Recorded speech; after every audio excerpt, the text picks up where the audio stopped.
Dios te bendiga, pueblo y nación. Vamos a continuar la segunda parte, esto que es Ángeles Caídos. ¿Amén?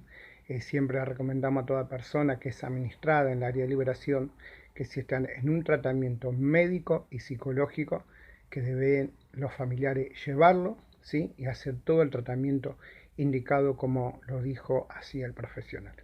Entonces comenzamos en esto que es Ángeles Caídos, la segunda parte de 7, y lo comenzamos en esto que es mi vida reflejada a la luz de la palabra de Dios. Que Dios te bendiga y comenzamos. Bendiga, querido pueblo y nación, vamos a compartir el libro de San Lucas capítulo 8, versículo 26 en adelante. Vamos a hacer como una narración, ¿sí? No vamos a leer versículo por versículo, sino yo solo voy a hacer una narración para poder tener más tiempo, poderlo explicar, y tampoco no hacerlo tan extenso para que usted lo pueda aprovechar y escucharlo varias veces, porque cuando más lo escuche, más lo va a poder entender. ¿Amén? Entonces vamos a contar esta historia. Estamos en la parte Ángeles Caídos, parte 2. Amén. Dice así, dice que Jesús llegó a un lugar llamado de los ganaderos y le salió al encuentro un hombre que estaba poseído por espíritu inmundo. Al verlo a Jesús, dice que este hombre, o sea, y este espíritu que estaba en él, cayeron postrados delante de la presencia de Jesús, ¿sí? Y Jesús le decía al espíritu inmundo que saliera de él, ¿sí? Pero este comenzó a gritar y a gritar, ¿sí? ¿Por qué gritaba? Porque tenían el control del cuerpo humano de este hombre. Es más, fíjese que este hombre andaba por los sepulcros, este hombre lo tenían que atar con cadenas, con grillos, y encima lo tenían custodiado, ¿sí? ¿Por qué daba voz? Porque Jesús le decía que salga. Entonces llegó al punto, en el versículo número 30 de esto que es Lucas 8:30, dice: entonces Jesús le preguntó, ¿cómo te llamas? Y él dijo, Legión, porque somos muchos. Amén. Quiere decir que había muchos demonios. Ahora le digo demonio, ¿por qué? Porque en el versículo, ¿sí? En el versículo 36 dice que eran demonios. Entonces, ¿qué ocurre en este punto? En la primera parte vimos que Jesús le dijo, ¿sí? Al demonio, sal del hombre, y salió. Salió con violencia, ¿sí? Provocando convulsión en ese hombre, en la parte número 1 de Ángeles Caídos. En esta ocasión vemos otra historia de otra persona, ¿sí? Pero el mismo Dios que Jesús. Entonces Jesús comienza a conversar con los demonios. Él le dice, ¿cómo te llaman? Legión. Legiones son muchos. A mí me ha tocado en liberación en unas ocasiones y en varias ocasiones, y en una de ellas también le pregunté, en alguna vez eran 3, eran 4, eran 5, eran 10, eran 20, y en una me tocó legión. Entonces yo le pregunté y él me dijo, no, depende, si son legiones de príncipe, un ejército de príncipe, somos 6.000, me dice. Y si es en otra categoría más baja, en un nivel, me dice son menos. Bueno, entonces uno qué hace, lo sujeta en el nombre de Jesús de Nazaret. Pero ¿por qué todo es sujetado? Porque dice que Dios todo lo sujetó en él, en Jesús, ¿sí? Y dice que toda lengua de lo que están en los cielos, en la tierra y debajo de la tierra confesarán el nombre de Jesucristo. Vamos a un punto. ¿Por qué todo se sujeta a él? Amén. Porque Jesús murió y resucitó. ¿Por qué resucitó? Y este es el punto que yo quiero llegar.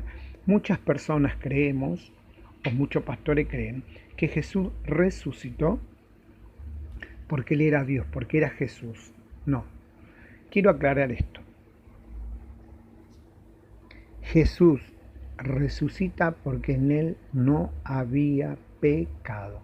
Yo recuerdo que en una ocasión un demonio en una administración me dice, ustedes, los seres humanos, los cristianos, son todos unos ignorantes. Me dice, porque ustedes creen que tú, Jesús, es maestro porque tiene un conocimiento de la palabra. No. Nosotros le decimos maestro a Él porque Él vivió todo cuanto Él predicó. Y aquel, el que vos ya sabes, me dice, le llamamos aquel que dice ser rey. Es a nuestro Padre Celestial, a Jehová de los ejércitos, ¿sí? Y muchas personas creen o dicen que un demonio no puede salir de una persona y entrar en otra. Sí, ahí hay un error. Sí que puede salir un demonio, una persona y entra en otra. ¿Sabe por qué ocurre? Cuando esas dos personas viven en un ambiente de pecado y son los mismos pecados, son los mismos demonios que trabajan en su vida. Es la única manera que puede entrar. Pero, ¿cómo es liberación? En primer lugar, tienes que tener un llamado a Dios. Cuando tú estás en liberación, tu vida tiene que ser una vida intachable, buscar la santidad de Dios. ¿Por qué? Porque cuando tú quieras ministrar a una persona que está poseída, como en este caso, si poseída, ¿sabe cuándo es? Cuando las personas pierden el control, ¿sí?, de sus 5 sentidos y ya son manejados por estos demonios, ¿sí? ¿Por qué tenemos que tener una vida intachable? Porque cuando vos los quieras reprender en el nombre de Jesús y echarlos fuera, él te va a decir, no, tú no puedes conmigo.